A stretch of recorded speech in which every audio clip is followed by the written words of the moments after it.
तो hello aspirants, आपके अपने YouTube channel math GS bye and day पे आपका स्वागत है।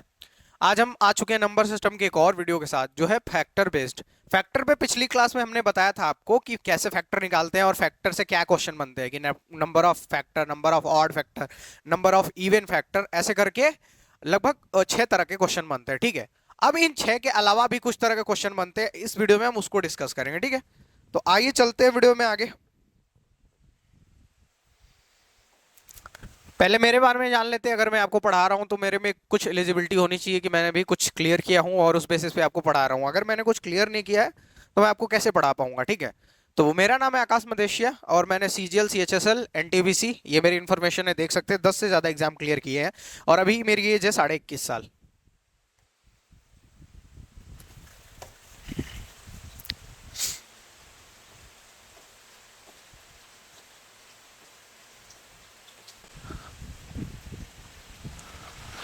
हाँ, कल मैं आपको जितनी चीजें बता चुका था उसके बाद कुछ रेसिप्रोकल बचा हुआ है और स्क्वायर और क्यूब के कुछ कॉन्सेप्ट बचे हुए हैं जो इस वीडियो में हम आपको क्लियरली बता देंगे और इसके बाद आपका एक भी क्वेश्चन इससे बाहर नहीं जाएगा। ठीक है, तो आइए स्टार्ट करते हैं। तो रेसिप्रोकल से क्या क्वेश्चन बनते हैं? तो हमने आपको बताया था कि नंबर ऑफ फैक्टर्स होते हैं। ठीक है, number of factors, sum of the factors बताया था। तो इसमें क्या क्वेश्चन बनता है कि आपसे पूछ देगा कि जो फैक्टर्स हैं उसके व्युत्क्रम का सम। व्युत्क्रम का सम मतलब, तो मान लीजिए आपका क्वेश्चन है 12। 12 है और आपसे इसके व्युत्क्रम का सम पूछा है। तो 12 का फैक्टर अगर आप करते हो तो क्या होगा?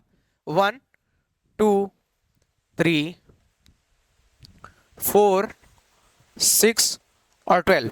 कल हमने जब निकाला था फैक्टर यही तो होते थे, इन्हीं से तो डिवाइड होता है 12। तो 1 से डिवाइड होगा, 2 से डिवाइड होगा, 3 से, 4 से, 6 से और 12 से। अब क्या बोल रहा है, पूछेगा क्या कि इनके व्युत्क्रम का सम, इनके व्युत्क्रम का, तो 1/1 प्लस 1/2, व्युत्क्रम का सम पूछ रहा है। ठीक, प्लस 1/3 प्लस 1/4 प्लस 1/6 प्लस 1/12।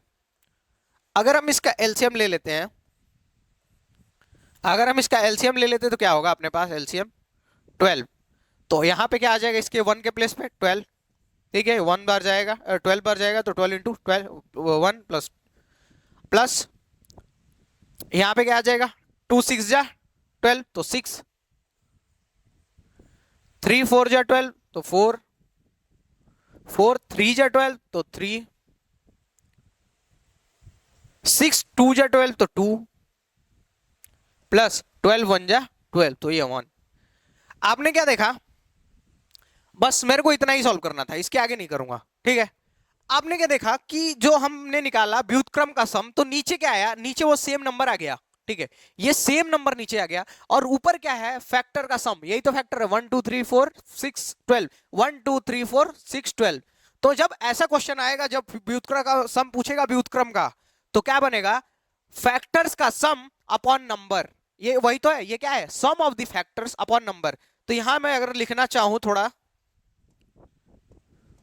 तो यहां क्या बनेगा? फॉर्मूला बनेगा sum of the factors upon number.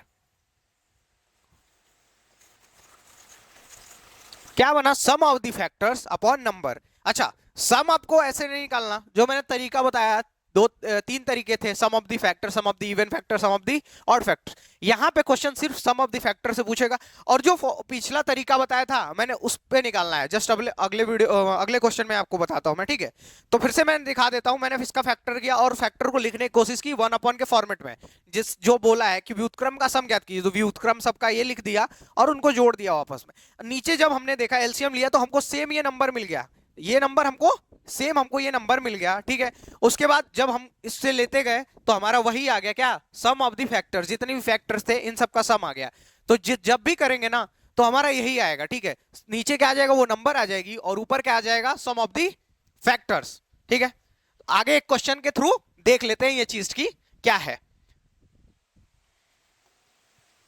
ठीक है,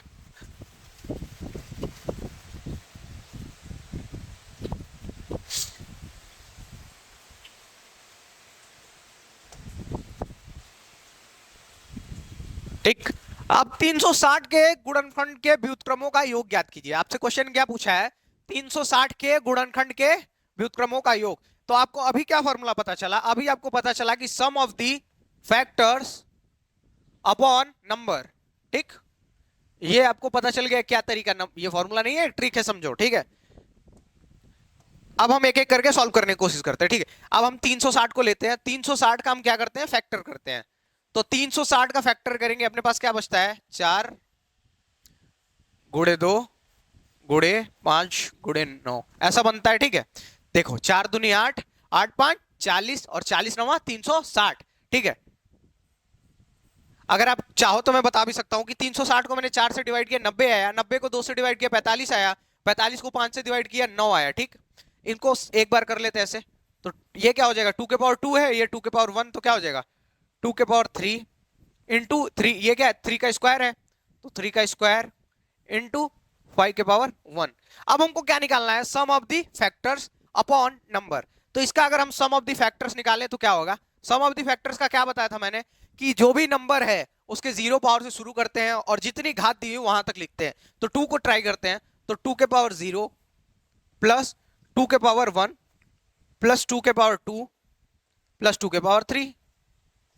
यहां और लेते हैं, 3 के पावर 0 प्लस 3 के पावर 1 प्लस 3 के पावर 2 और 5 का लेते हैं, तो 5 के पावर 0 प्लस 5 के पावर 1। ठीक, इतनी चीजें ली। अगर हम इसको करें तो क्या आएगा हमारा सम करने पे, तो यहाँ 1 1 और 2 3 3 और 4 7 और 7 और 8 15, 2 का क्यूब 8। ठीक है, और ये 7 15, तो यहाँ क्या हुआ 15।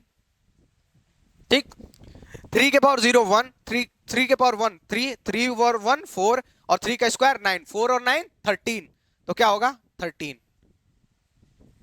ठीक, 5 के पावर 0 प्लस 5 के पावर 1, 5 के पावर 0 का मतलब होता है 1 और 5 के पावर 1 मतलब 5, तो 5 और 1 6। तो सम ऑफ द फैक्टर्स क्या आ गया, यहां से आपने देखा सम ऑफ द फैक्टर्स क्या है, सॉरी यहां मल्टीप्लाई होगा।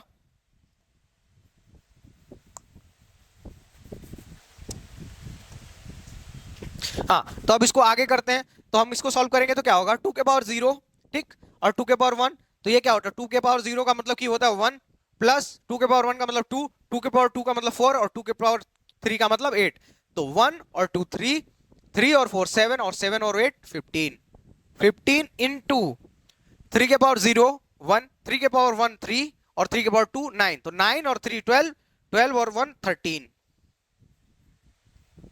ठीक, और 5 के पावर 0 तो मतलब 1 और प्लस 5 के पावर 1 मतलब 5, तो 5 प्लस 1 6। ठीक है, ये क्या है अपना सम ऑफ द फैक्टर्स है। तो अब हम अपने फॉर्मूले पे इधर सवाल रखते हैं। ठीक है, तो क्या है 15 इंटू 13 इंटू 6, इतनी चीजें आई हैं। इसको कभी भी मल्टीप्लाई मत करना, ठीक है, क्यों, क्योंकि तुमको नीचे से डिवाइड तो करना है, तो इसको क्यों मल्टीप्लाई करोगे, इसको कभी भी मल्टीप्लाई मत करना। ठीक है, तो अपना 360 है। अगर हम 6 से काटने की कोशिश करें इसको, तो 6 से काटेंगे तो क्या होगा 60, 15 से काटेंगे तो क्या होगा 4। अब हमने पास क्या बता 13/4, तो अगर 13/4 है तो इसका मतलब क्या है 4 3 जा 12, बच गया 1, तो पॉइंट लगाएंगे और 4 2 जा 10 और 4 2 जा 8 और 8 के बाद बचा 2, 2 में 0 लगा दिया 20, 4 पंजे 20, ये अपना आंसर है।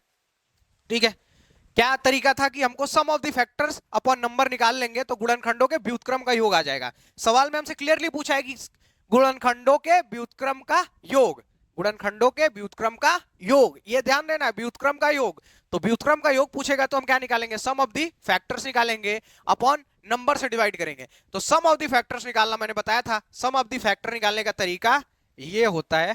ठीक है, सम ऑफ द फैक्टर निकालने का तरीका ये है। ठीक, ये अपॉन में ना लगे आपको, ठीक, ये नेक्स्ट है और वो, तो सम ऑफ द फैक्टर निकालने का तरीका ये है। हमने जब निकाला तो ये आया अपना। ठीक है, अब हमने इसको मल्टीप्लाई नहीं किया, मल्टीप्लाई करने में हम टाइम वेस्ट करेंगे, हमको नंबर से डिवाइड भी तो करना है, तो हम बिना मल्टीप्लाई किए ऐसे काट भी सो सकते हैं। तो अपना क्या है, तो 15 गुणे 13 गुणे 6 बटा के 360, अगर 6 से काटा तो मैंने 60 आया और 15 से डिवाइड किया तो 15 चौके 60, अपना 4 आया और 4 13 बटा 4 बचा और 13 बटा 4 को डिवाइड किया तो क्या है 3.25। हम पूरा नहीं भी डिवाइड करते तो अपना वो निकल जाता, लास्ट का 5 नहीं भी लिखते तो 3.2 करके निकल जाता अपना आंसर। जितना ना आपको थोड़ा सा अप्रोक्सीमेट तरीका सीखना पड़ेगा। मैं कहता हूं ना, एग्जाम क्लियर करना है तो एग्जाम के हिसाब से चलना पड़ता है, आपको अपने हिसाब से नहीं चलना पड़ता, ठीक है। एग्जाम की डिमांड क्या है? एग्जाम आपसे डिमांड करता है कि कितना जल्दी कर पाते हो। एसएससी का ऐसा ही है भाई, बड़े बड़े जितने महारथी है ना, एसएससी में बहुत लोग पढ़े हुए हैं, उनको ना 5-6 साल से तैयारी कर रहे हैं। कोई भी सवाल दे दो, मतलब उनको बिल्कुल एकदम तैयार है कॉन्सेप्ट, बस वो यूज नहीं कर पाते, एग्जाम ओरिएंटेड नहीं हो पाते। उनको सारा क्वेश्चन पता है, दे दोगे ना अभी 2-4 मिनट में सॉल्व करके दे देंगे, कोई भी क्वेश्चन दे दो दुनिया का, पर एग्जाम ओरिएंटेड रहना जरूरी है। अब कुछ लोग का सिलेक्शन लक से नहीं होता और कुछ लोग का भाई थोड़ा सा ये। तो अब क्या है, product of the factor. Product of the factor क्या होता है? अगर कोई नंबर है, उसका फैक्टर निकाला आपने, उसका गुणा सारे फैक्टर्स का आपस में गुणा कर देंगे तो हो जाएगा कि प्रोडक्ट ऑफ द फैक्टर, ठीक है। तो प्रोडक्ट ऑफ द फैक्टर कैसे निकालते हैं? बहुत छोटा सा कॉन्सेप्ट है, सीख ले लेते। तो 12 मान लो है और इसका हमको निकालना है प्रोडक्ट ऑफ द फैक्टर। तो इसका पहले निकाल लेते, किससे किससे डिवाइड होगा? 1 2 3 4 और 6 और 12 इससे डिवाइड होता है। ये बात आपको बताने की जरूरत नहीं है, ये आप खुद निकालना जान गए हो, ठीक। अब हमसे पूछा है कि प्रोडक्ट ऑफ द फैक्टर क्या होगा, तो हम इसको गुणा करते हैं, ठीक है। तो क्या होगा? 12 इंटू 1 12, फिर इसको हम गुणा करते हैं तो 6 इंटू 2 12, और इसको गुणा कर दिया तो 4 इंटू 3 12। मतलब कितनी बार हमको, अब इसका गुणा इससे कर दिया, इसका गुणा इससे कर दिया और इसका गुणा इससे कर दिया, पर हमको सबका आपस में गुणा करना है। इन दोनों का गुणा किया तो क्या आया? 12। बाकी सबको भी तो आपस में गुणा करना है। इन दोनों को आपस में गुणा किया तो क्या आया? 12। और इन दोनों को आपस में गुणा किया तो क्या आया? 12। इतनी चीजें क्लियर हुई। क्या आया? इसको आपस में गुणा किया 12 इंटू 1 तो 12, और 6 को 2 से गुणा किया तो 12 आया, फिर और 3 को 4 से गुणा किया तो 12 आया। इन सबको तो आपस में भी तो गुणा करना है, तभी तो हमारा क्लियर आंसर आएगा। तो देखो अब ये आ गया। अब हम इसको क्या लिख सकते हैं? 12 के पावर 3। 12 3 बार है तो हम किसको क्या लिख सकते हैं? 12 के पावर 3। एक चीज आपने ध्यान दी, यहां फैक्टर्स कितने थे? 1 2 3 4 5 6। ये फैक्टर दो फैक्टर मिलके ये नंबर बना रहे थे, ठीक है। दो फैक्टर मिलके ये नंबर बना रहे थे, तो 1 2 3, ठीक है। अब फैक्टर्स कितने थे? 1 2 3 4 5 6। 6 फैक्टर्स थे। अपना आंसर यहां पे क्या आया? 3। क्यों? क्योंकि दो दो मिलके एक एक बना रहे हैं 12, ठीक है। तो इसका क्या होता है जब ऐसा क्वेश्चन पूछ दिया जाए, तो ये देखो बेस नंबर है, ये बेस नंबर, इसी का फैक्टर निकालना था, ये बेस नंबर है, ठीक है, बेस नंबर, ठीक। और ये क्या है? घात का आधा, ठीक। क्या बोलते हैं? घात अपॉन 2, ठीक। घात का आधा। तो अगर मैं बोलूं कि आपको इसका फॉर्मूला लिखना हो तो क्या लिखेंगे? बेस अगर मान लेते हैं हम, फैक्टर्स कितने हैं? 1 2 3 4 5 6 है, हम 6 को x मान लेते हैं, ठीक है। तो बेस इंटू एक्स के पावर x बाई 2, बेस के पावर x बाई 2, ये अपना आंसर होता है। तो अगर आपसे कोई नंबर दे दे बड़ा सा और पूछ दे आपको कि प्रोडक्ट ऑफ द फैक्टर क्या होगा, तो आपको ना पहले नंबर ऑफ द फैक्टर्स निकाल लेने हैं कि कितने फैक्टर्स हैं उसमें, कितने फैक्टर्स हैं। ये छोटा सा क्वेश्चन था, बेसिक तरीके से हमने इसका फैक्टर निकाला, ठीक है। अगर आपको पता है, हमने जो भी बताया पिछली क्लास में इसमें कि नंबर ऑफ द फैक्टर्स कैसे निकालते हैं, तो नंबर ऑफ द फैक्टर्स निकाल लेना है, और जो नंबर दिया हुआ आपको उसके घात पे जितने फैक्टर्स हैं उनका आधा करके लिख देना है। जैसे 6 फैक्टर्स थे यहाँ पे, ठीक है, तो 6 फैक्टर्स थे, यहाँ क्या है? घात बटा के 2, 6 बटा के 2 आया 3, तो बेस अपना 12 है और घात क्या हुई? 6 फैक्टर्स थे तो यहाँ 3 लिखा, ठीक है।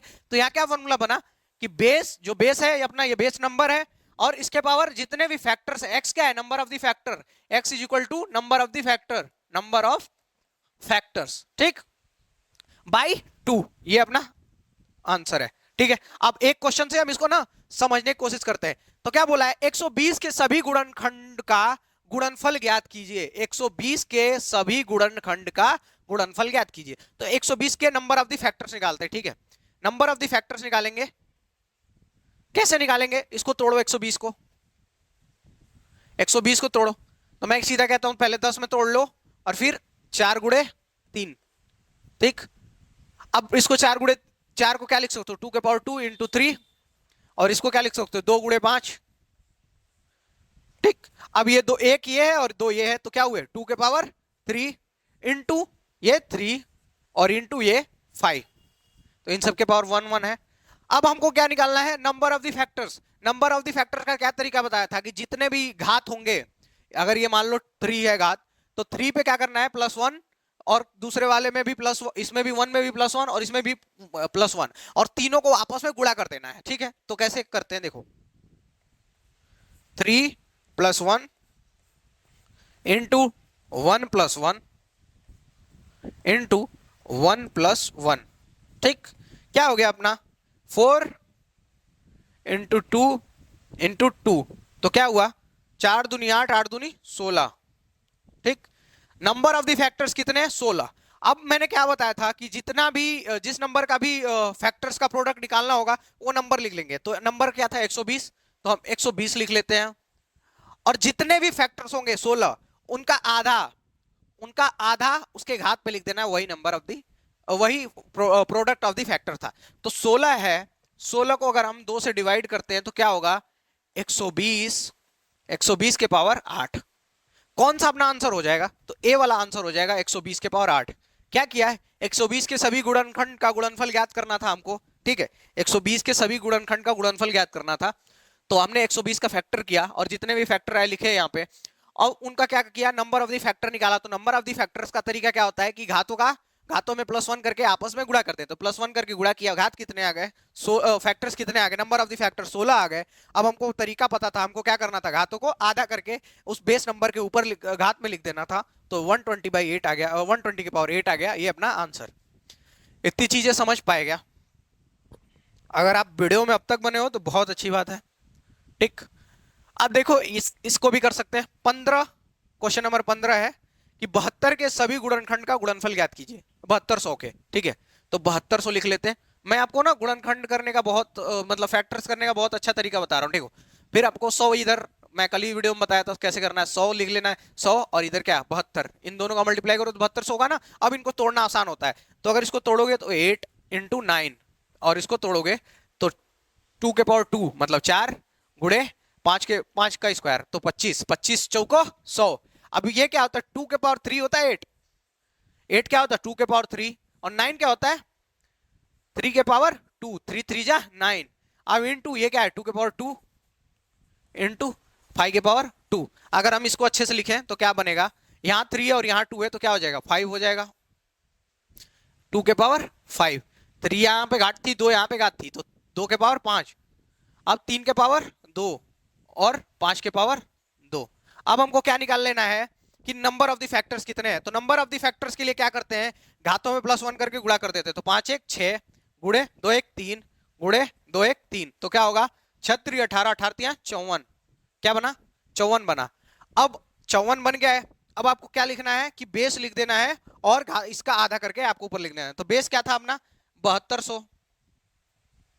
प्रोडक्ट ऑफ द फैक्टर पता करने के लिए करते हैं, बेस लिख देते हैं और उसके ऊपर जितनी आई थी नंबर ऑफ द फैक्टर उसको आधा करके लिख देते हैं। तो 54/2। ठीक, तो अपना आंसर क्या आ जाएगा 7200 के पावर 54 को 2 से डिवाइड करो, क्या आएगा 27 दूनी 54। ये अपना आंसर है। बस कुछ नहीं है, जो आपसे प्रोडक्ट ऑफ द फैक्टर पूछ दिया तो प्रोडक्ट ऑफ द फैक्टर क्या करना है, बस कुछ नहीं करना, आपको वो बेस नंबर लिख लेना है और उसका पूरा नंबर ऑफ द फैक्टर्स निकाल लेना है कि कितने फैक्टर इसमें थे और उनको आधा करके उसके ऊपर घात चढ़ा देनी है। देखो, तो मैंने निकाला 54 आए थे, इसको आधा करके उधर उधर 27 लिख दिया। ठीक है, ये क्वेश्चन थोड़ा देखने लायक है। मतलब ये जो कॉन्सेप्ट है, मैं पहले कॉन्सेप्ट बता देता हूँ फिर आगे की चीजें बताता हूँ। अब मान लो कि कोई आपको पढ़ा रहा है, ठीक है, वो डायरेक्ट क्वेश्चन पे ले गया, आपको उसका कुछ नहीं पता, हाथ पैर नहीं पता, सिर पैर नहीं पता, तो कैसे लगाओगे। तो पहले कॉन्सेप्ट देख लेना चाहिए। ठीक है, तो परफेक्ट स्क्वायर और क्यूब का कॉन्सेप्ट देखते हैं। ठीक है, कि आपसे क्वेश्चन किस टाइप का बनेगा ये भी जान लो। तो क्वेश्चन बनेगा कि आपको कि कोई नंबर है उसके परफेक्ट स्क्वायर या परफेक्ट क्यूब के गुणनखंड का सम ज्ञात कीजिए, या ऐसे कितने गुणनखंड हैं। ठीक है, तो हम बेसिक चीज देखते हैं। तो हम अगर देखें तो क्या होगा, 2 के पावर, सॉरी हम लेते हैं एक नंबर जो है 64। 64 अगर इसका मैं गुणनखंड करूं तो क्या आएगा 2 2 दूनी के 4 दूनी 8 दूनी 16 दूनी 32 और दूनी 64, मतलब क्या आया मेरे पास 2 के पावर 6। ठीक है, अब इसका फैक्टर्स करके लिखते हैं, जैसे सम में लिखते हैं ना वैसे लिखते हैं। तो स्क्वायर वाले फैक्टर लिखते हैं। स्क्वायर वाले फैक्टर लिखते हैं और फिर इधर नीचे लिखते हैं क्यूब वाले। ठीक है, तो स्क्वायर वाला करते हैं तो देखो क्या होता है स्क्वायर वाले में कि हम कितने हैं, 2 के पावर 6 है, तो अगर हम 2 के पावर 0 लिखे तो क्या होगा, 1। 1 तो 1 क्या है, पूर्ण वर्ग संख्या है ना, 1 का स्क्वायर करोगे तो 1, 1 का रूट करोगे तो 1। दूसरा क्या हो जाएगा, 2 के पावर 2 लिखे, 2 के पावर 1 लिखोगे तो क्या वो होगा, 2 के पावर 1 का मतलब होता है 2 और वो परफेक्ट स्क्वायर नहीं है, तो क्या हो सकता है 2 के पावर 2 लिख दे मतलब कि 4। 2 के पावर 2 लिख देंगे तो मतलब कि 4। ठीक, फिर क्या लिख सकते हैं, 2 के पावर 3 अगर मैं लिख दूं तो 2 के पावर 3 का मतलब होता है 8। 8 क्या पूर्ण वर्ग संख्या है, नहीं, 8 क्या है, पूर्ण घन संख्या है, वर्ग संख्या नहीं है। तो 2 के पावर अगर 4 लिख दूं तो 2 के पावर 4 का मतलब होता है 16 और 4 चौके 16, मतलब कि 16 क्या है, पूर्ण वर्ग संख्या है। ठीक, अगर मैं लिख दूं 2 के पावर, अब कुछ नहीं बचा, ठीक है, अगर 2 के पावर मैं 6 लिख दूं, हाँ 2 के पावर अगर 6 लिख दूं तो 2 के पावर 6 क्या होता है, 64। क्या होता है, 64, और 64 क्या होता है, पूर्ण वर्ग संख्या है। ठीक है, तो अगर मैं इसको लूं, तो अगर मैं इसको लिखूं 1, ये क्या है 4, और ये क्या है, ये क्या है आपका 16, और ये क्या है आपका 64। अब ध्यान से देखो ये पूर्ण वर्ग संख्या है कि नहीं, ये 1 भी है, ये 4 भी है, ये 16 भी है और ये 64 भी है, ये सब क्या है, पूर्ण वर्ग संख्या है। ठीक, अब क्यूब, क्यूब दिखा देख लिया जाए, क्यूब कौन कौन से होंगे, तो 2 के पावर 0 लिखोगे मतलब कि 1। 1 क्या क्यूब है कि नहीं है, घन संख्या है कि नहीं है, क्यों, क्योंकि 1 का आप क्यूब रूट करोगे तो 1 आएगा, और 1 का क्यूब भी कर दोगे तो 1 ही आएगा, तो मतलब कि 1 पूर्ण घन संख्या है। अब अगर मैं ले लूं 2 के पावर 1 लूं, ठीक है, तो 2 आएगा, 2 पूर्ण घन संख्या नहीं है।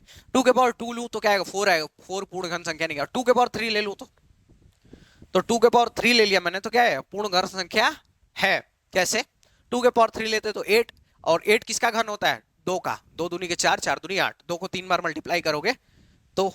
ठीक, अब अगला देख लेते हैं, 2 के पावर अगर मैं 6 ले लूं तो 2 के पावर 6 की वैल्यू होती है 64, क्या होता है 64। तो 2 के पावर अगर मैं वैल्यू ले लूं 6 तो क्या होगा 64, और 64 किसका घन है, 4 का, तो 4 चौके 16 और 16 चौके 64।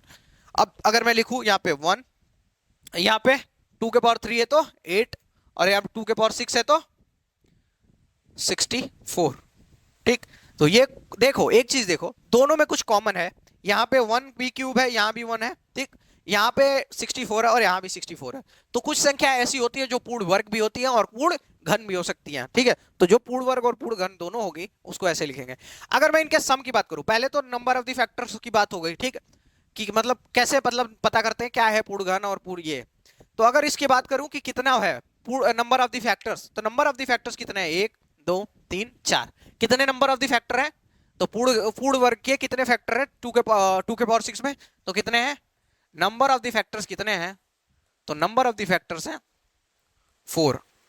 अगर मैं इसके सम की बात करूं, sum of the factors, sum of the factors कितने हैं, तो 64, 64 और 16 80, और 80 और 5 85, सम ऑफ द फैक्टर्स क्या है 85। अगर इसकी मैं बात करूं तो कितने क्यूब, कितने ऐसे फैक्टर हैं जो क्यूब है, तो 1 2 और 3, कितने हैं 3, तो number of the factors, number of the cube factors कितने हैं 3। अब दूसरा अगर इनका सम देख लूं तो 64 8 72 72 और 1 73, तो number of the sum of the cube factors क्या हो जाएगा 73। ठीक है, नंबर ऑफ द फैक्टर्स और number of the cube factor निकालना आ गया। अब ये मान लो कि इसमें सिर्फ यही था 2 था, अगला अगर कोई क्वेश्चन ऐसा रहे उसमें 2 के साथ 3 भी आ जाए तो उसको कैसे करते हैं वो चीज देख लेते हैं एक बार। ठीक है, तो ये क्वेश्चन है, नहीं एक बार मैं एक और स्लाइड एक्स्ट्रा लेके आपको समझाता हूँ चीजें। ठीक है,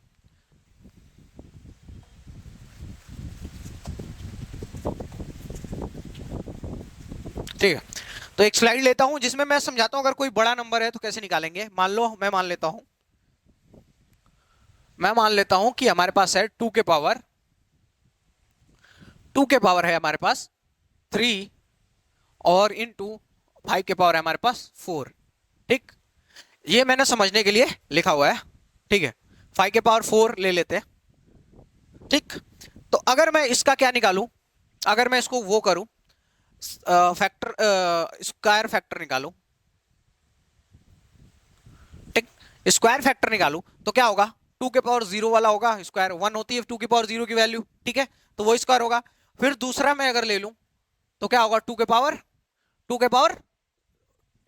के पावर 1 वाला तो होगा नहीं, क्योंकि 2 के पावर 1 का मतलब होता है 2, और वो तो होगा नहीं। अगर मैं तीसरा ले लूं तो अब तीसरा क्या कोई बनेगा, 2 के पावर 3 है तो वो 8 हो जाएगा, और 8 के पास क्यूब नहीं, 8 जो है क्यूब है, स्क्वायर नहीं है, ठीक है। अभी हम स्क्वायर की बात कर रहे हैं, तो ये हो गया 2, ठीक है। अब इसी के बगल में ना, जैसे नॉर्मल निकालते थे पहले पहले जैसे निकालते थे सम ऑफ द नंबर, वैसे निकालेंगे, ठीक है। सम ऑफ द फैक्टर्स जो भी है, यहां पे इसका आप लेते हैं, ठीक है।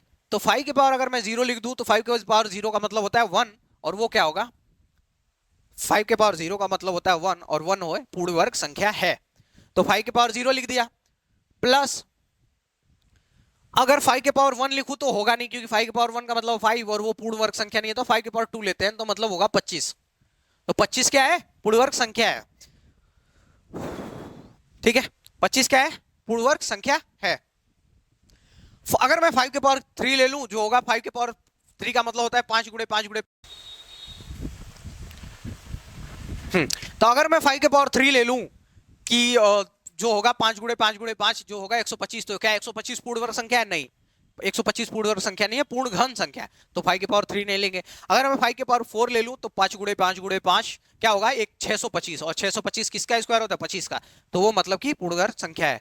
तो हम लेते हैं 600 5 के पावर 4, ठीक है, जो है पूर्ण घन संख्या। अगर हम बात करें नंबर ऑफ दी फैक्टर्स जो कि पूर्ण स्क्वायर है, पूर्ण वर्ग है, ठीक है, कंप्लीट स्क्वायर है, तो कितने होंगे, तो यहां कितने हैं, 1 और 2, कितने हैं, 2, ठीक। और यहां कितने हैं, 3। हमको अगर ज्ञात करना है कि कितने नंबर हैं, तो पहले क्या करते थे, मल्टीप्लाई ही करते थे कि नंबर ऑफ द फैक्टर पता करने के लिए, यहां भी मल्टीप्लाई करेंगे। तो 2 ये है और 3 ये है, कितने हुए, तो 3 दूनी 6। तो कितने ऐसे फैक्टर्स हैं इसमें जो पूर्ण वर्ग है, तो कितने हुए, 6। कितने थे इसमें, 1 2 यहां थे और 3 यहां थे, ठीक है। तो क्या हुआ, 2 गुणे 3 कर दिया हमने 6। क्यों, क्योंकि मान लो अगर मैं इसको लेता हूं 2 इंटू 2 और 5 इंटू 2 लेता हूं, तो 2 इंटू 2 क्या होता है, 4 होता है, और 5 इंटू 5 का स्क्वायर क्या होगा, 25, जो तो 25, और अगर मैं इसका गुणा कर दूं 4 तो 100, जो कि 100 भी 100 क्या है, पूर्ण वर्ग है। तो इसीलिए हम इन दोनों का मल्टीप्लाई करते हैं, क्योंकि इन दोनों का जो मल्टीप्लीकेशन वाला भी होगा वो भी पूर्ण वर्ग होगा, क्योंकि अगर ये 5 के पावर 0 है, 2 के पावर 0, तो 1 इंटू 1 किया तो 1 आया, जो कि पूर्ण वर्ग है। बहुत आसान है। तो 2 गुणे 3 बराबर 6, सिंपल है। तो यही आया कि कितने फैक्टर्स है जो पूर्ण वर्ग है, तो ऐसे निकालते हैं, पहले निकाल लेते हैं कि कौन कौन से हैं, और फिर देखते हैं कितने कितने हैं। तो 2 यहां है, 3 यहां है, इसके आगे भी होता तो उसका भी मल्टीप्लाई कर लेते और आ जाता अपना आंसर, ठीक। अब इसके सम की बात कर लेते हैं, सम ऑफ दी सम, इसके मान लो ये नंबर ऑफ दी फैक्टर्स है, ठीक है, ये number of the square factors निकल गए। अगर मैं बात करूं अब sum of the square factors, sum of the square factors, तो क्या होगा, तो अगर मैं 2 के पावर 0 है तो 1, प्लस 2 के पावर 2 है तो 4, ऐसे लिख लेना है, ठीक। इनटू 5 के पावर 0 है तो 1, और प्लस 5 के पावर 2 है तो 25, और 5 के पावर 4 है तो क्या होगा, 625, 5 गुणे 5 गुणे 5 गुणे 5, 4 बार 5 होगा तो 625। अब अगर हम इसको निकालें तो 4 प्लस 1 5 इंटू 1 प्लस 25 प्लस 625 कितना हो जाएगा, 625 और 25 650, और प्लस 1 51, तो 651। अगर मैं इनका आपस में मल्टीप्लाई कर दूं तो क्या होगा, तो हो जाएगा 3255। कैसे किया मैंने इतना जल्दी, तो 600 था तो 6 पंचे 3000 तो ये हो गए, और 51 को 5 से गुणा करोगे तो 255 आएगा। ऐसे जल्दी करने सीखना चाहिए, ठीक है। एक एक करके भी कर सकते हो, 5 1 जा 5, 5 25, 25 को 5 कैरी 2, 5 6 30 2 32, ठीक। तो sum of the factors, sum of the square factors क्या आया, ये आया। आई होप कि आपको चीजें क्लियर हो रही हो, ठीक है। और मान लो इतना टफ लग रहा है तो थोड़ा सा झेलो, क्योंकि एक बार तुम पढ़ लोगे ना तो जिस एग्जाम में हाथ डालोगे वो तुम्हारा क्लियर होगा, ठीक है। इसीलिए कहते हैं ना कि एक बार अपने ऊपर काम करना चाहिए। और ये तुम सीख रहे हो तो इसका मतलब समझ रहे हो क्या है, कि तुम ऊपर काम कर रहे हो। और एक बात मैं बोलता हूं ना कि बंदे को ये देखना चाहिए कि उसके अंदर क्या स्किल है। स्किल, हर बंदे को अपनी स्किल डेवलप करनी चाहिए, वो किसी भी फील्ड में हो। मैं गांव में कई लोग को देखता हूँ, शहरों में कई लोग को देखता हूँ, प्राइवेट जॉब कर रहे हैं, जो भी कर रहे हैं, या सरकार में ही है, या कुछ किसी भी डिपार्टमेंट में है, और किसी भी विभाग में है, प्राइवेट सरकारी कहीं भी, वो अपने स्किल को डेवलप करना बंद कर देते हैं कई बार। मैं कहता हूं ना, स्किल डेवलपमेंट जो है वो सबसे बड़ी चीज है। क्यों? स्किल डेवलपमेंट आपके भाव को बढ़ा देती है। जैसे आज आपकी सैलरी थी 50,000, अगर आपकी और स्किल डेवलप है तो आप कितने के बंदे हैं, मान लो लाख रुपए के बंदे हैं, उससे भी बड़ी स्किल है तो 1.5 लाख के बंदे हैं, 3 लाख 5 लाख। जैसे ना एक स्किल है कि चाय लोग टेस्ट करते हैं, तो चाय टेस्ट करते हैं तो पता है कितनी उसकी करोड़ों रुपए चाय टेस्ट करने का लेते हैं कि आपकी चाय परफेक्ट है कि नहीं। ठीक है, उस चाय को परफेक्ट बनाने के लिए करोड़ों रुपए लेते हैं। अगर कोई चाय बना के दे रहा है तो क्या करते हैं कि उसको टेस्ट करते हैं और उसमें एक एक चीज देखते हैं, थोड़ी कड़वी है, ये कम है, वो कम है, मतलब इस चीज का। इस ऐसी एक जॉब आती है आइसक्रीम टेस्ट करने की, तो आइसक्रीम जो टेस्ट करने वाले होते हैं उनकी भी सैलरी करोड़ों करोड़ों में होती है। तो बस आपको ना अपने स्किल पे काम करना है, और स्किल पे काम करना बहुत बड़ी चीज नहीं है। मान लो आप कहीं जॉब ही कर रहे हो, ठीक है, शाम को 1 घंटा मान लो वीडियो एडिटिंग सीख लो, ठीक है, कोई ये भी स्किल है, वीडियो एडिटिंग के ठीक ठाक पैसे मिल जाते हैं। ट्रेडिंग सीख लो, ठीक है, ट्रेडिंग कर लोगे तो अगर ट्रेडिंग आ गया अच्छे से, आपको अच्छा पैसा बना सकते हो। जो भी चीजें आपको सीखनी है, मतलब स्किल आपको हमेशा डेवलप करती रहनी चाहिए। ठीक है, आप ये अगर पढ़ रहे हो तो आपकी एक स्किल डेवलप हो रही है, और आप अगर आपको ये सवाल करना आ गया तो मतलब कि आपकी कुछ वैल्यू इंक्रीज हो गई। क्यों? अगर मान लो ये सारे सवाल आपको आ गए, अब आप किसी को पढ़ाने के लिए इस चीज को एलिजिबल हो, तो आप छोटे क्लास वालों को यही चीज पढ़ा सकते हो। 9th 10th में यही चीज होती है, आप पढ़ा सकते हो कि नहीं पढ़ा सकते? ठीक है, तो यही चीज है, स्किल डेवलपमेंट पे आपको ध्यान देना चाहिए। ठीक है, तो हमने स्क्वायर का देख लिया कि number of the square factors कैसे निकालेंगे, सम ऑफ दी स्क्वायर फैक्टर्स कैसे निकालेंगे। तो number of the square factors निकालने के लिए हमने क्या किया कि 2 के पावर 0 था प्लस 2 के पावर 2 था।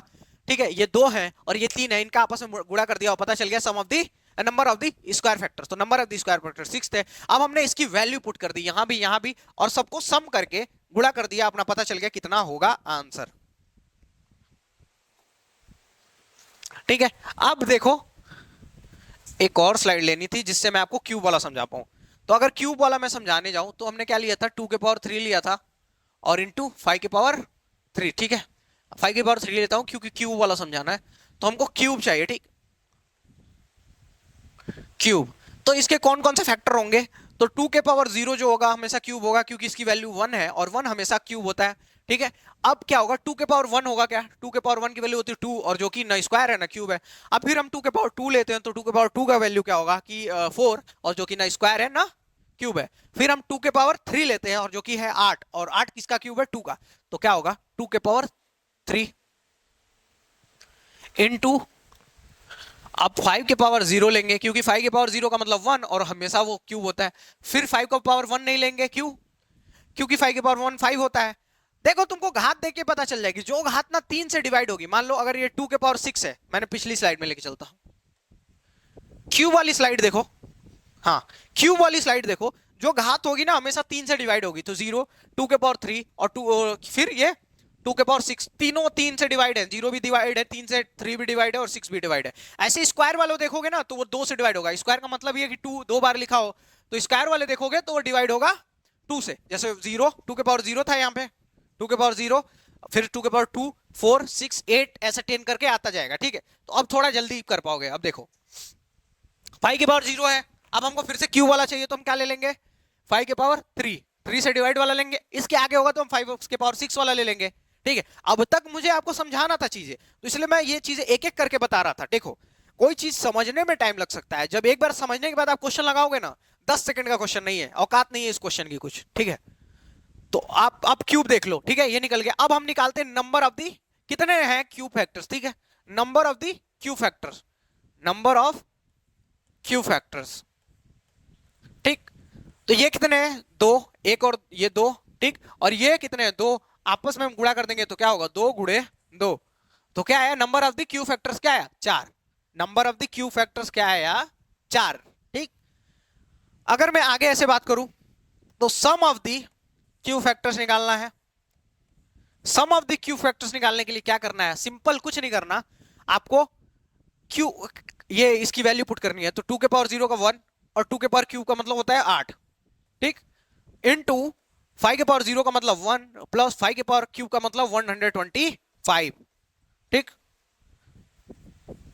तो ये क्या होगा, 8 और 1 9 और ये क्या होगा 126। अगर हम इसका मल्टीप्लाई कर दे तो क्या आएगा, 54 को 4, 9 दूनी 18, 18 5, 18 5 23 को 3 और 9 एकम 9, 9 दू 11, क्या आएगा अब ना सम ऑफ द क्यूब फैक्टर्स का सम क्या आ गया 1134। आई होप कि आपको चीजें बहुत क्लियरली समझ आ रही होंगी, क्योंकि कई बार होता है ना कि दिमाग साला खौजिया जाता है, मतलब पढ़ते पढ़ते आप एकदम मतलब बोर होने लगोगे और चीजें समझ नहीं आएंगी। बस पेशेंस रखना वैसे टाइम में, क्योंकि आप सोचो ना कि बहुत लोग पढ़ रहे हैं, ठीक है, सरकारी नौकरी के लिए मान लो 40-50 लाख फॉर्म जा रहे हैं, उसमें से 10 लाख तो कोर्स वोर्स लेके कहीं ना कहीं पढ़ रहे होंगे। अब अगर वो कंफर्ट के हिसाब से पढ़ने लगे कि जब मन कर रहा है पढ़ रहे हैं, जब मन कर रहा नहीं, वो कहते हैं ना कि मन कर रहा है तो पढ़ो, नहीं तो फिर रख दो बाद में पढ़ना।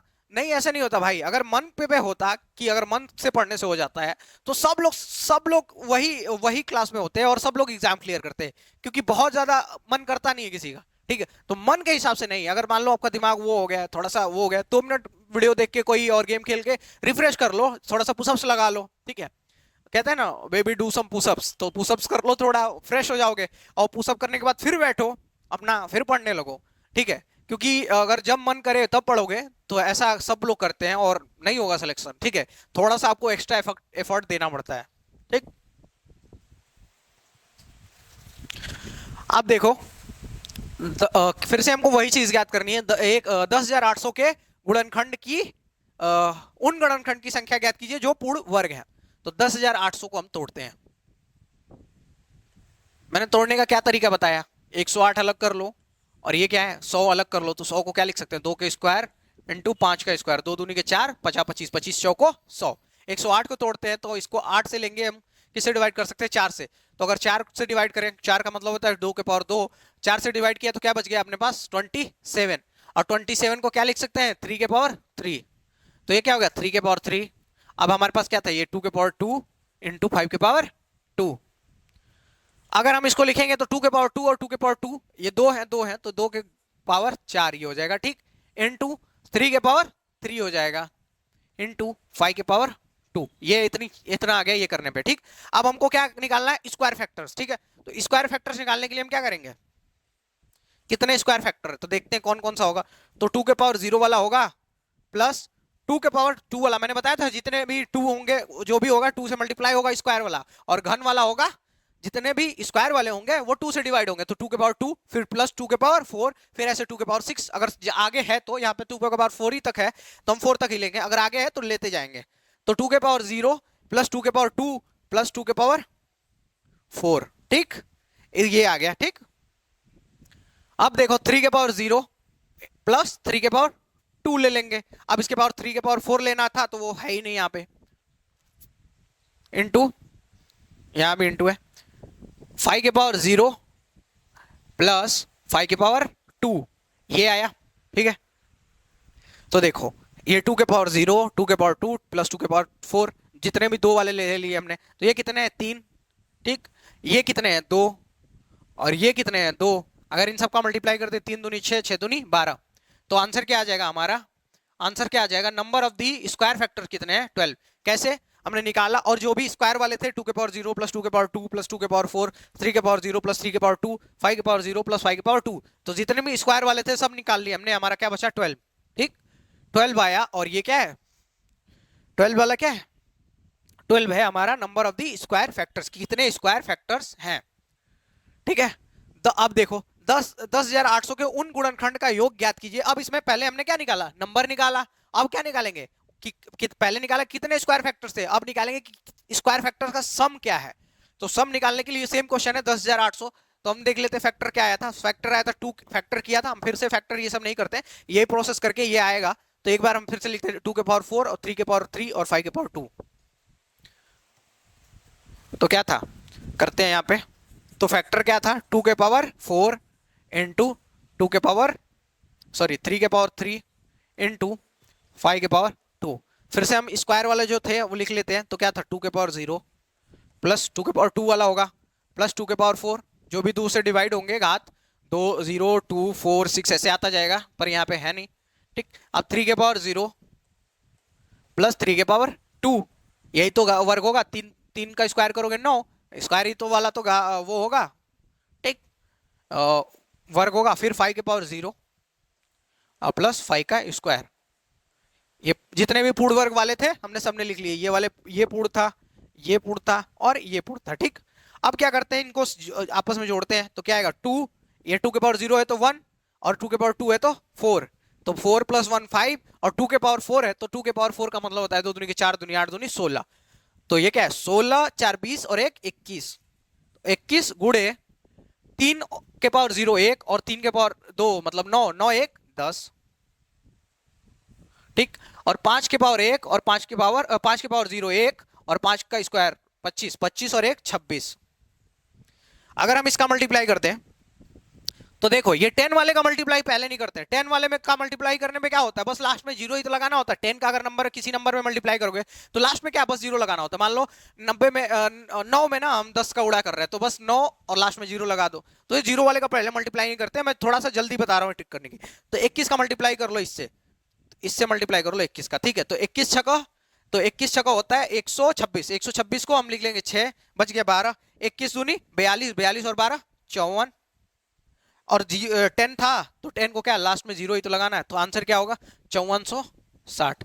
तो sum of the square factors क्या है 5460। हमने क्या किया स्क्वायर वाले जितने फैक्टर्स है सब लिख लिए, ये फैक्टर था ये था ये था सब लिख लिए और सबका क्या कर दिया सम निकाल दिया।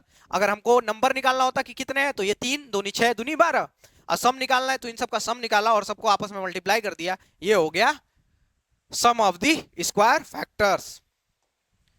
बहुत ही प्यार से ना समझाई जा रही है। अब देखो एक और चीज आती है product of the two factors. Product of the two factors में क्या कहता है कि कोई नंबर है और उसके फैक्टर्स है तो दो फैक्टर का पेयर बना के हम कुछ को कितने तरीके से लिख सकते हैं। मान लो हमारे पास कितना कोई नंबर है, मान लो हम ना 24 ले लेते हैं,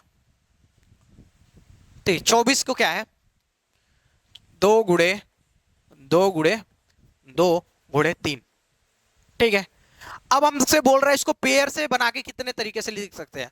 तो फैक्टर कितने हमारे, तो फैक्टर कहोगे कि सर है फैक्टर 4 है, ठीक। अगर हम इसको पेयर बना 1 और 2, बहुत आसान है, तो हम क्या लिख सकते हैं 2 गुणे 2 2 गुणे 3।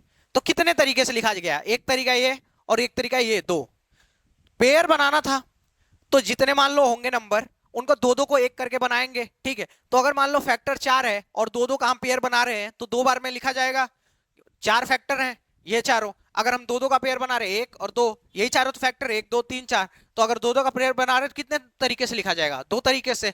तो यही होता है, हम क्या करते हैं जब product of the two factors पूछता है तो हम क्या करते हैं उसको कितने तरीके से लिखना होता है, तो क्या करते हैं नंबर ऑफ द फैक्टर्स को 2 से डिवाइड कर देते हैं और वही होता है कि इतने तरीके से लिखा जा सकता है। तो आगे निकालते हैं, ठीक है। तो 480 को 2 गुणनखंड के रूप में व्यक्त करने के तरीके की संख्या ज्ञात कीजिए। 480 के 2 गुणनखंड के रूप में व्यक्त करने के तरीकों, वही मैंने बोला तरीका पूछेगा कितने तरीकों से लिखा जा सकता है, ठीक। तो हम 480 का क्या कर लेते हैं गुणनखंड कर लेते हैं। तो फिर से हम वही करते हैं 48 10, ठीक। इसको 48 को करोगे तो क्या होगा 16 3 48, तो 16 क्या लिख सकते हैं 2 के पावर 4 इंटू 3 के पावर 1 इंटू 2 के पावर 2 इंटू 5, 5 इंटू 2 का मतलब 10, ये 10 हो गया ना, ये 10। और ये देखो 2 के पावर 4 कैसे लिख दिया मैंने, तो 2 के पावर 4 का मतलब होता है कि 2 को हम 4 बार गुणा करेंगे, तो 2 दूनी के 4, 4 दूनी 8, 8 दूनी 16, तो 16 और ये 3 48, ये आ गया। जल्दी करना सिखा रहा हूं, ये एग्जाम ओरिएंटेड तरीका है, ठीक है। एग्जाम में आपको जल्दी करनी होती है, ठीक है। तो अगर हम इसको लें तो क्या होगा 2 के पावर 4 यहाँ है, 2 के पावर 1 यहाँ है, तो 2 के पावर 5 इंटू 3 के पावर 1 इंटू 5 के पावर 1। अब अगर हम नंबर ऑफ द फैक्टर्स निकालें तो नंबर ऑफ द फैक्टर्स निकालने का क्या तरीका था कि घात में क्या करते थे +1 करते थे और आपस में गुणा करते थे। तो इसके घात में हम +1 करें तो 5 1 6 गुणे 1 + 1 2 गुणे 1 + 1 2, तो क्या हो जाएगा 6 दूनी 12 12 दूनी 24, क्या हो गया 24। तो नंबर ऑफ द फैक्टर्स कितने हो गए 24। नंबर ऑफ द फैक्टर्स कितने हो गए 24। अगर हम इनमें पेयर बना दे 24 फैक्टर है, अब दो दो को एक साथ ले ले तो कितने हो जाएंगे 12 हो जाएंगे, आधा हो जाएगा ना। 24 फैक्टर थे और दो दो को फिर क्या कर दिया गया साथ में ले लिया गया, तो क्या हो जाएगा 12 हो जाएगा। तो 24 थे तो क्या करना 24 बटा के 2, बस दो दो का पेयर बना रहे हैं, ठीक है।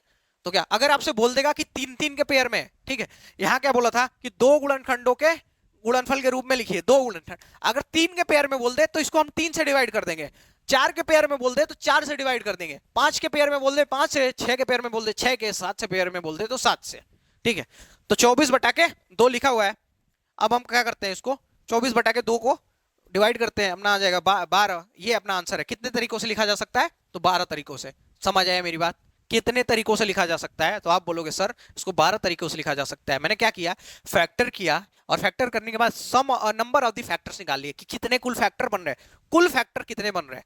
तो कुल फैक्टर बने कितने, 24। अब हमको दो दो का पेयर बनाना है, तो हम क्या करेंगे, 2 से डिवाइड कर देते हैं। अगर हमको 3 का पेयर बनाना, 3 से डिवाइड करते हैं। 4 का पेयर बनाना, 4 से डिवाइड करते हैं। ठीक है, ये आ गया अपना 12, ये आंसर हो गया। अच्छा, अगर तुम कहोगे यहाँ पे 24 है, अगर यहाँ 25 हो जाता, सर 25 हो जाता तो कैसे करते, मतलब तुम्हारे सारे डाउट्स ले लूंगा। ठीक है, एक क्वेश्चन ना बच के जाएगा नहीं एग्जाम में। जब तुम मेरा पूरी पूरी क्लास पढ़ने के बाद जाओगे एग्जाम में ना, मैं कहता हूँ ना हमेशा कि मैं पढ़ा दूंगा ना, तुम छाती चौड़ी करके जाओगे। अगर तुमने अच्छे से पढ़ा है, पढ़ा तो मैं दूंगा, अगर तुमने अच्छे से पढ़ा है तो एकदम मस्त छाती चौड़ी करके एग्जाम में जाओगे और बिंदास दे के आओगे। ठीक है, तो अगर मान लो यहाँ 24 है, वो यहाँ 25 होता तो क्या करते, 2 से डिवाइड करते। क्या करते, 2 से डिवाइड करते, फिर उसको भी। बस शर्त क्या थी, करना क्या होता कि 25 है उसमें हम एक और प्लस करके तब 2 से डिवाइड करते हैं। अगर इवन है तो डायरेक्ट डिवाइड कर देंगे, अगर ऑड आ रहा है 2 से डिवाइड करना है तो +1 करके डिवाइड कर दो। ठीक है, +1 करके डिवाइड कर दो। तो मान लो अगर मैं यहाँ पे एक ले लूं, तो यहाँ मान लो 31 आया, तो हम क्या करेंगे, 31 + 1/2, तो क्या हो जाएगा अपना 16। ठीक, ऐसे कर लेना, ये अलग है। ठीक, बहुत आसान। अभी अपना आंसर क्या है, 12। इस क्वेश्चन का आंसर 12 है। ठीक है, अच्छा ये देख लो, 11,025 शायद उसी पे बेस्ड क्वेश्चन है कि कितने तरीकों से लिखा जा सकता है। तो 11,025, 25 को 2 के गुणनखंड के रूप में व्यक्त कीजिए। ठीक है, 2 के गुणनखंड में करना है तो आपको क्या लिखना है, 11 0 25। हम इसमें से 25 अलग कर सकते हैं क्या, 25 अलग करो, तो 25 अलग करोगे तो क्या होगा, 25 चौको 100। ठीक है, और फिर 25 चौको 100, और 25 चौको फिर से 100 आया। ठीक, और फिर यहां बच गया 2, और 2 को हम क्या, फिर ये 5 ले लेंगे तो 25 बन जा 25। ठीक, अब 25 है यहाँ पे। ठीक, इसको हम लिख सकते हैं क्या, 21 गुणे 21। मैं आपको फैक्टर करना बता रहा हूं क्योंकि एग्जाम में बहुत ज्यादा आपका टाइम चला जाएगा। 21 को क्या लिख सकते हैं, 3 गुणे 60, और इसको क्या लिख सकते हैं, 3 गुणे 7। ठीक, अब 25 को क्या लिख सकते हैं, 5 गुणे 5। ठीक, अगर हम इनको लाइन से लिखें तो 3 कितनी बार है, 2 बार है, 2 तो है नहीं तो 3 का स्क्वायर। 5 कितनी बार है, 2 बार है तो 5 का स्क्वायर, और 7 कितनी बार है, 2 बार है तो 7 का स्क्वायर। ठीक है, अब अगर हम नंबर ऑफ द फैक्टर्स निकालें तो नंबर ऑफ द फैक्टर्स कितना होगा, तो घात में एक प्लस करके गुणा कर देंगे, तो 2 + 1 3, 2 + 1 3, 2 + 1 3, तो 3 गुणे 3 × 3 × 3, तो 3 3 9, 9 3 27। अगर मैं इसको करूं तो 2 + 1 3 × 2 + 1 3 × 2 + 1 3, क्या हो जाएगा, 27। 27 है। अगर मैं 27 को यहां लिखने जाऊं 27, अगर फिर हमको क्या करना है, 2 के पेयर में निकालना है, तो मैंने बताया जब ये ऑड रहेगा तो हम इसको क्या करेंगे, +1 कर देंगे, फिर 2 से डिवाइड कर देंगे। क्या हो जाएगा अपना 28/2, क्या हो जाएगा 14। 14 है क्या ऑप्शन में, हाँ 14। ठीक, तो जब ये ऑड आया तो +1 करके हमने 2 से डिवाइड किया और क्या आ गया अपना 14। ठीक, फिर से एक बार समझाता हूँ, इसको फैक्टर किया मैंने, फैक्टर करने का शॉर्ट जल्दी जल्दी बताया, फिर कैसे करोगे आप, बहुत ज्यादा दिक्कत आएगी। तो इसको 25 से काट लो, लास्ट में दिख रहा है 25, तो मतलब 25 से डिवाइड है, तो 25 से काट लो, तो 25 से काट लिया हमने, तो क्या है 441 आया। 25 यहाँ पे है तो 25 को 5 गुणे 5 लिख सकते हैं, फिर 21 को तोड़ा हमने तो 3 गुणे 7, 3 गुणे 7, 3 3 का पेयर बन गया, 7 7 का पेयर बन गया, तो 3 का स्क्वायर, 5 का स्क्वायर, 7 का स्क्वायर। अब नंबर ऑफ दी फैक्टर्स निकाल लिए, तो नंबर ऑफ दी फैक्टर्स का मतलब क्या होता है, घातों में +1 करके गुणा कर दो, तो घातों में +1 करके गुणा कर दिया गया, और अपना आ गया आंसर 27। सॉरी आंसर नहीं, 27 आया अभी। और 27 में हमको दो गुणनखंड के रूप में व्यक्त करना है, तो मतलब 2 गुणनखंड का मतलब कि 2 से डिवाइड, 3 गुणनखंड बोलता 3 से डिवाइड करते हैं, तो 27 था। अब 27 ऑड नंबर है तो 2 से डिवाइड नहीं होगा, तो क्या करते हैं +1 करते हैं, और +1 करके 2 से डिवाइड कर दिया, तो अपना आ गया 14, जो कि एक रॉयल आंसर। ठीक, हाँ तो ये वीडियो ना यहीं पे इनफ होता है, खत्म होता है। और अगर आप कंप्लीट मैथ पढ़ना चाहते हैं तो हम एक एक करके 2023 में अपडेटेड कंटेंट एक एक करके यूट्यूब पे फ्री में पढ़ा रहे हैं। सारी चीजें ना आपको यूट्यूब पे फ्री ऑफ कॉस्ट पढ़ाई जा रही हैं। जैसे मैथ्स मैं पढ़ा रहा हूँ आपको, अखंड प्रताप सर पढ़ा रहे हैं जीके। ठीक है, अगर आपको जीके पढ़ना है तो पूरा उनसे जीके पढ़ सकते हो, फ्री ऑफ कॉस्ट पढ़ सकते हो यूट्यूब पे। मतलब उन्होंने ना कि एक एक चीज को समराइज करके अच्छे से ना, मतलब विजुअल्स के थ्रू आपको एक एक चीजें सिखाते हैं। विजुअल्स देखो, ठीक है, एक एक विजुअल के थ्रू समझाते हैं। ये ना इनको ऐसे पढ़ाने का एक अच्छा एक्सपीरियंस की वो पता है, ये ना सिविल सर्विसेज का मेंस लिख चुके हैं। तो जो बंदा अगर सिविल सर्विसेज का मेंस लिखा है मतलब उसको जीके की बहुत इन डेप्थ नॉलेज होगी। ठीक है, तो उस हिसाब से ही अपने नॉलेज के हिसाब से एसएससी में क्या क्वेश्चन पूछता है उन सबको लेके सब कुछ इंक्लूड करके और फिर इस हिसाब से पढ़ाते हैं। इन्होंने एंशियंट हिस्ट्री मतलब 5-6 घंटे में खत्म कर दिया, ठीक है, 5 या 6 घंटे में, और उसके बाहर क्वेश्चन बनेगा ही नहीं बनेगा ये गारंटी। एंशियंट हिस्ट्री की बात कर रहा हूँ, पूरी हिस्ट्री 20 घंटे में खत्म कर देंगे, ठीक है। तो आप इनके प्लेलिस्ट के साथ जा सकते हो, अगर मैथ पढ़ना है तो मेरी प्लेलिस्ट के साथ जाओ, ठीक है, सारी चीजें फ्री ऑफ कॉस्ट पढ़ाई गई। अगर आप चैनल पे नए हो तो सब्सक्राइब कर लो, और ये ट्विटर का लोगो गलती से आ गया, आप टेलीग्राम पे ज्वाइन कर लो अगर आपको पीडीएफ अच्छी लगी हो। हाँ, याद रखना कि अगर चीजें आपको अच्छी लगी तो सब्सक्राइब कर लो, और मुझे पता है अगर आपको अच्छी लगी होंगी तो आप जरूर सब्सक्राइब करोगे, ठीक है।